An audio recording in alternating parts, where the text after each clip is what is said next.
Hey everybody, it's Ron and Debbie. We're back for another edition of Ask Ron. I'm Ron and that's Debbie behind the camera. Okay, Ron, our first question is from Thomas from Sterling Heights, Michigan. Hello, Thomas. I've got a seller that bought a home on a LC. Land contract. Okay. It's a 3-bedroom, 1-bath. The ARV is $50,000. He owes about $43,000. He's paying $520 a month, principal and interest. Taxes and insurance are paid till 2016. She can't afford it anymore and is willing to sell it to me for what she owes and make the next 2 payments. Can I take this subject to? Now, she doesn't hold title, being that it's an LC. Yes. The answer is yes, or with her seller's permission, she might just assign the LC to you. Either way, you can do it. But yeah, you can take over her land contract. But I think I'd get the seller involved in the transaction just to make sure there's no problems later, because remember, that seller has to sign that deed at some point when you're cashed out, and you don't want that to be a surprise to him or her when you ask them to do that at that time. And you better get an attorney involved in it.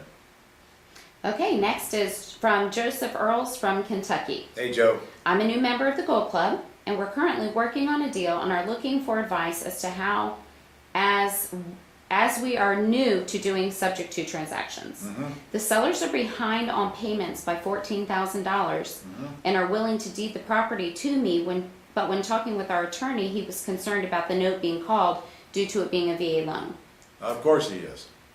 The property has a loan of $149,000 and an ARV of around $160,000 That's close. and monthly PITI $931. We have it rented for $1,250 with an early use occupancy agreement from the sellers. We'd like to get your thoughts on this transaction prior to closing to adjust if needed. Okay. Problem is, you're $14,000 behind, and that has to be made up. And if you make it up, you're upside down in property. There's not enough equity in it for you to make a $14,000 payment toward it. And you do not want to put a tenant in it unless those payments are brought current anyway, even if you own it. So that deal, frankly, doesn't make any sense to me at all, unless you wanted to do a short sale on it. And I can tell you right now that that's a waste of your energy, because there's too much owed on it, and the discount that you get from the lender would not come close to what I'd want you to pay cash for it. So even though they'll give it to you, that's one of those deals where you hate it, but there's not much you can do with it. You can't even put it under contract and get somebody to bring you some cash, because $14,000 of that's got to go to the closing. So the $14,000 really just kills the deal. Sorry. Okay, Ron, next is from Marianne Nunez from California. Good old Marianne. Where you been, girl? Yeah, we haven't heard from her in a little while, have we? Okay, she's got a tenant in a property that she owns with a 2-year lease purchase, and on the real estate purchase option agreement, number 3, it states all other costs of the closing shall be borne by the optionee, including but not limited to closing attorney's fees and appraisal fee. But it also says optioneur's attorney's fees shall be paid by optioneur. Optioneur shall convey title to the property by special warranty deed. She says she called the hotline and was told to delete the part where it says optioneur's attorney's fees shall be paid by optioneur, because above that it says optionee pays all closing costs. Can you explain Marianne, why it's come in the on. agreement? Every contract is different. You got to use your head, girl. You have to adapt. It doesn't make any difference if it says optioneur is to pay optioneur attorney's fees, because it's the optioneur, which is the seller's total discretion as to whether you want to have an attorney. What difference does it matter where you put that check mark? It's not your expense anyway. So if you didn't mark that out, then you would be paying the buyer and the seller's attorney's fees. So think about your question and apply common sense to it. You only worry about the fees you pay. Don't worry about what the other side pays. And if you put it on there and they don't pay them, who cares? That just means that they don't want to incur the expense. Okay, next is from Antonio Neris from Florida. Antonio. If I need to do a wraparound mortgage to give the seller the paperwork they need to show on the bank when getting financed for a new home, i.e. showing that they are getting the negative debt paid by me, is there different paperwork I need to do this? You don't need to do anything. It's not your responsibility to show the bank anything. The seller will, however, just simply show them a copy of the wraparound note and mortgage. That's all they need to do. So don't overcomplicate it. And you don't need to worry about producing any paperwork to anyone until they ask for it, and then only if it's applicable. What you will have to produce to the seller's or to the buyer's bank is evidence that you've received their down payment. And that's all you need to be concerned about. Okay, Ron, this is a follow-up from KJ Roberts' question last week. Good old KJ from KJ. California. You better get to the summit and spend some of them points, man. KJ, is he at the top or is he close to the top? Oh, he's at the very You top. gotta be near at the very top? Yes. Okay, KJ, it's time to spend those points that you have. I mean, this guy's got well over, 15,000 points? About 11,000. Something like that. Yeah. Man, that's a lot of points. He spends a lot of time on Go Club. Yeah. We appreciate his input. Okay, this was regarding the DB tax plan. This is called Defined Benefits Plan.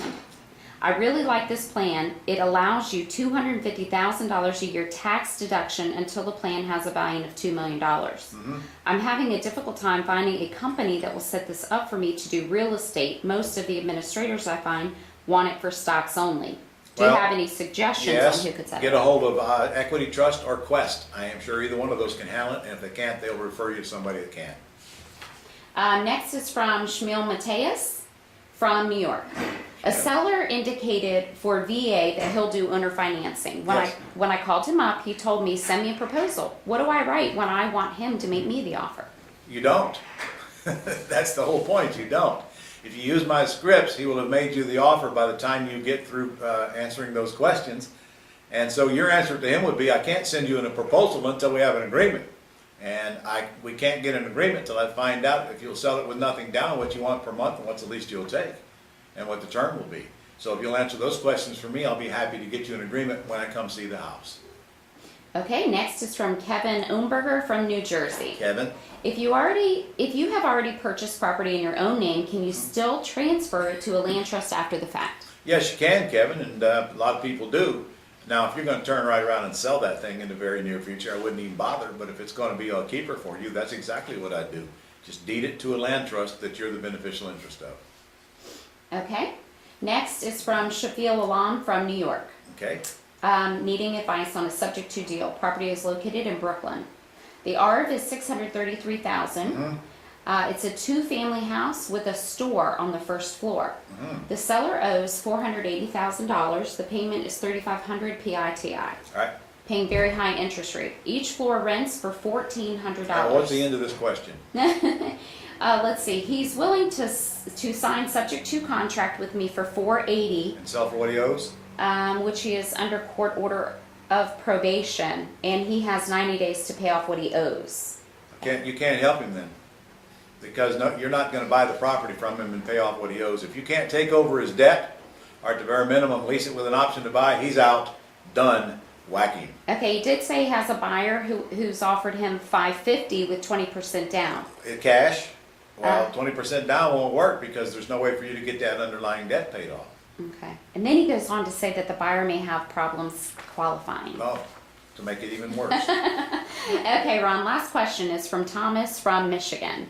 I found a property that a seller is willing to sell on terms, either owner financing or on a land contract. Right. Just don't know which one to use, and he can sell with Land owner contract. Okay. That's what you're going to commonly use in Michigan, both buying and selling.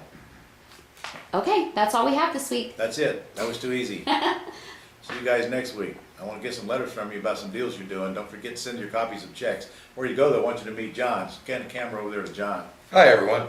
This happens to be the manager of Iggy's Seafood Shack. So when you come to Jacksonville and want to get some good food, this will be the guy who's in charge of making that happen for you. He's here. We're just having a manager's meeting here right now. So he happened to be here watching this whole thing take place. Be Big job. surprised at what you learn. Have a great day, Big folks. job.